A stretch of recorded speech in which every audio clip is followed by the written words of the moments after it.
10 common Facebook marketing mistakes. There are very common marketing mistakes that even promotion veterans commit on Facebook.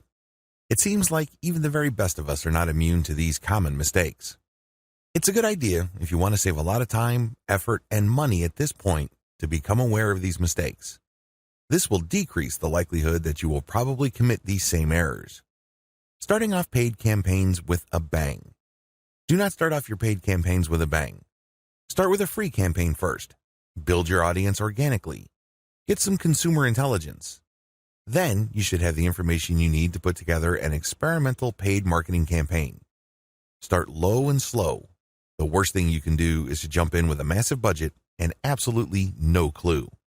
Starting a paid campaign with an immature page. If your page is very new or there's really not that much engagement yet, you might want to hold off on a paid campaign. You simply don't have enough target audience profiling information to base a successful paid campaign on. Using mass content posters with discovery tools. Many marketers use some sort of one-size-fits-all mass promotions tool for Facebook. They would discover all sorts of Facebook groups and pages, and then they would use this tool to spam those areas. Don't do that. You're not doing your brand any favors when you do that. All you're really doing is you're spamming. It's only a matter of time until you get banned. Promoting direct affiliate links or direct sales page links. There's an old saying, you can lead a horse to water, but you can't make it drink. By the same token, you can get a lot of people on Facebook to click on your links, but don't expect them to convert once they go to that affiliate sales page or your own direct sales page. Why won't people buy? After all, they did click on your ad, right? Answer, they haven't been properly qualified. In many cases, they click out of curiosity. Maybe they clicked by mistake. Whatever the case, you still did not get a sale. Posting direct links is not the way to go. You have to build confidence. You have to build trust first. Pulling random content and curating them based solely on keywords. You can't be lazy and just set Facebook publication tools up to just pull any and all content from Facebook that has something to do with your keywords and then just blast them out. You're just spamming when you do that. You have to be very deliberate and careful regarding the kind of content, whether curated or not, that you will associate with your brand. Rotating and republishing the same content over and over again. Have you ever gone to a Facebook page and it seems like all the content got reposted over and over again within the same day? The idea behind this practice is that the more Facebook audience members see the content, the more likely they will click through. It looks like you're just spamming your page fans over and over again.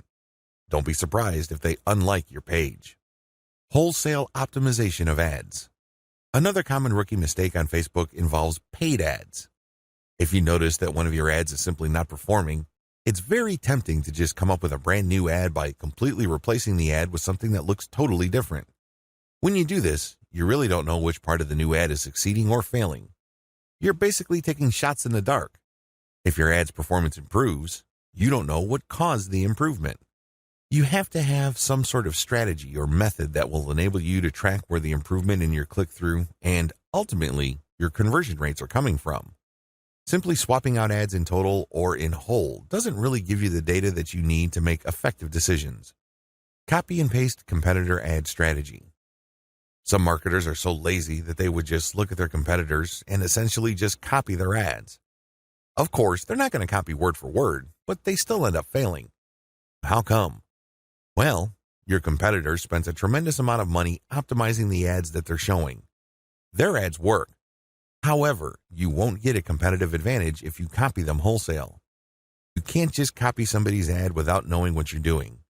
Indeed, only a certain portion of your competitors' ads truly deliver results.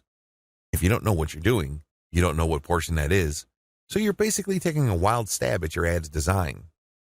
You may be saying the wrong things at the right time, or you're saying the right things to the wrong people. You end up failing. Quitting paid marketing too early. Many rookie Facebook marketers have a one-time, big-time mindset. They've heard of how awesome Facebook traffic is, so they put together some hard-earned, precious capital to run an ad campaign. If the campaign doesn't work out according to their expectations, they're too quick to pull the plug and quit FB ads altogether.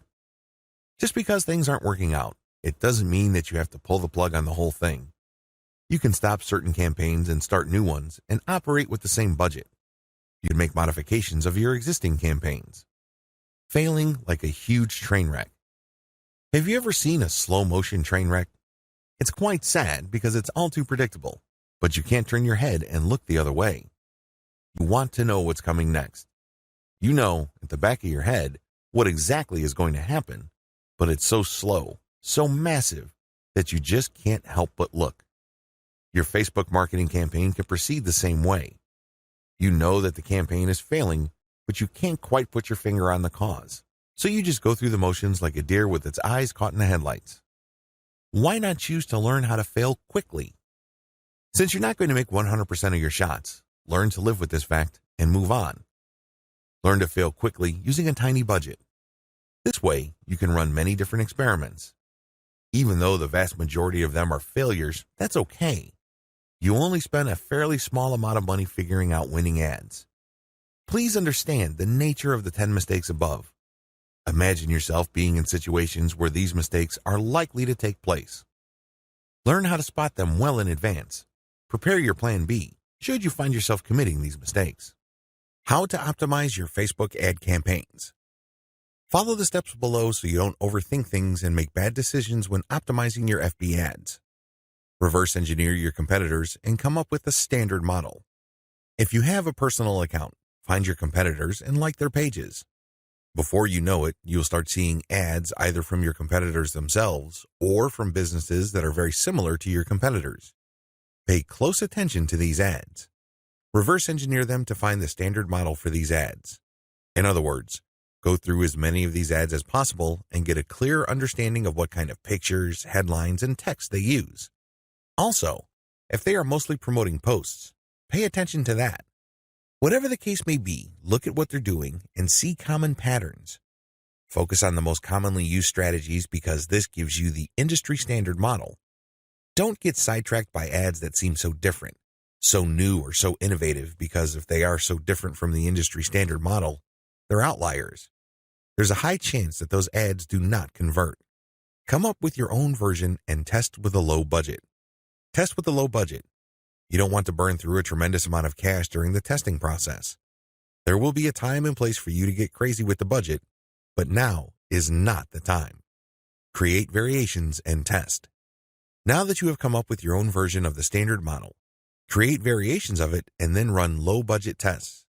Do not do this randomly. Do not do this based on your feelings or impulses.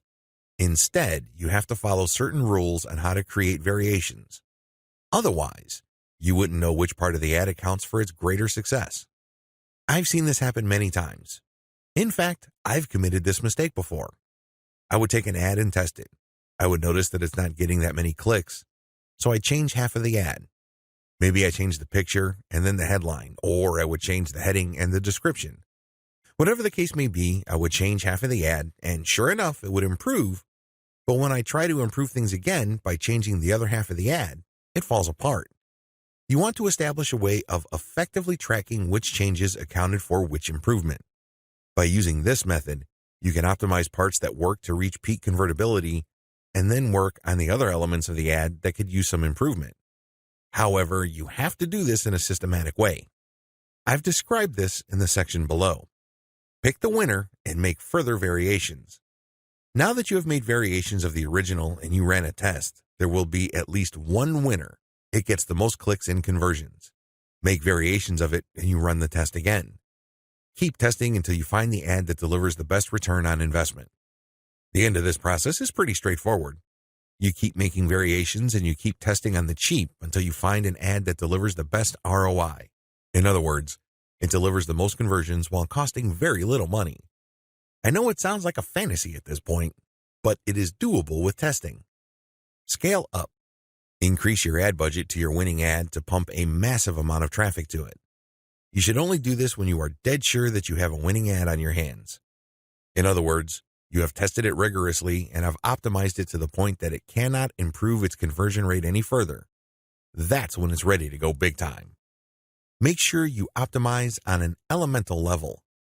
The big problem with the ad optimization method I described above is how do you know which part of the ad to change up?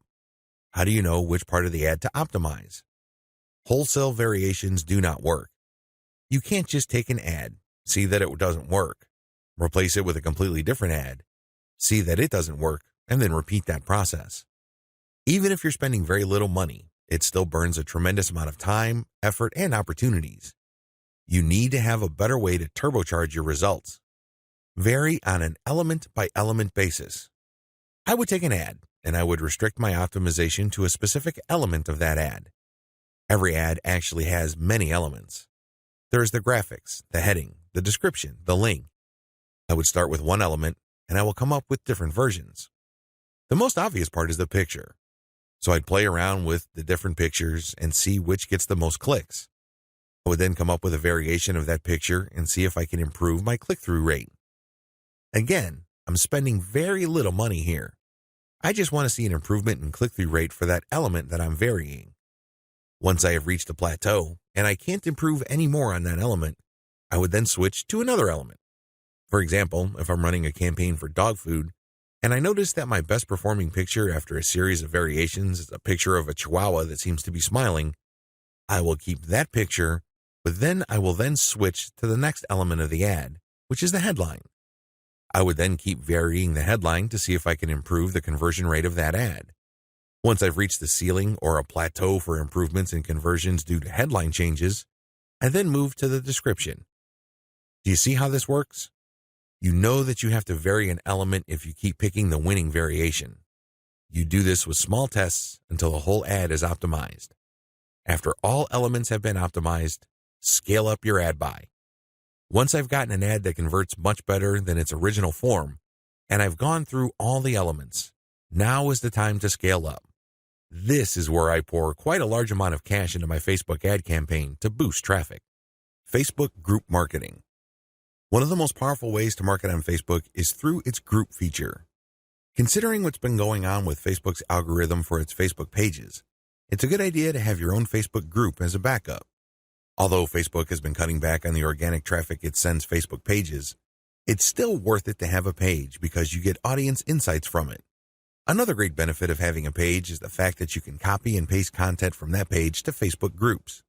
When people see your content in a group, they not only see the content, but they can also see a like button. When they click that like button, you get a new Facebook page fan. The key benefit of having a Facebook group lies in visibility. Facebook has made it clear that they are tweaking their Facebook page to reward actual engagement. Apparently, Facebook groups are not as suppressed as Facebook pages. In terms of visibility, you stand to reach more of your group members than with the page. The problem with Facebook groups. While the visibility for a lot of people is quite good for Facebook groups, it depends on activity. If the individual group member is not all that active in your group, maybe the person isn't liking or commenting, they're not going to get as many notifications on their Facebook update section than somebody who is active. This is a big drawback. The vast majority of people who would join your own Facebook group are not going to be active. They're just there to read information. They're just there to sit back and check out what you have to offer. Here's how you promote using your own FB group. Create your own groups after your pages mature. The first thing that you need to know is that you should put up your Facebook group only after your page is matured. You want to know who your audience is on Facebook. You're not going to know that until you have a page up. Pay attention to the audience insights. The data set that you would get from that analytics portion of your Facebook management dashboard will let you know who to target. Once you have enough users, and this depends on your niche, you should then put up your group. Your group must be as identical as possible to your page.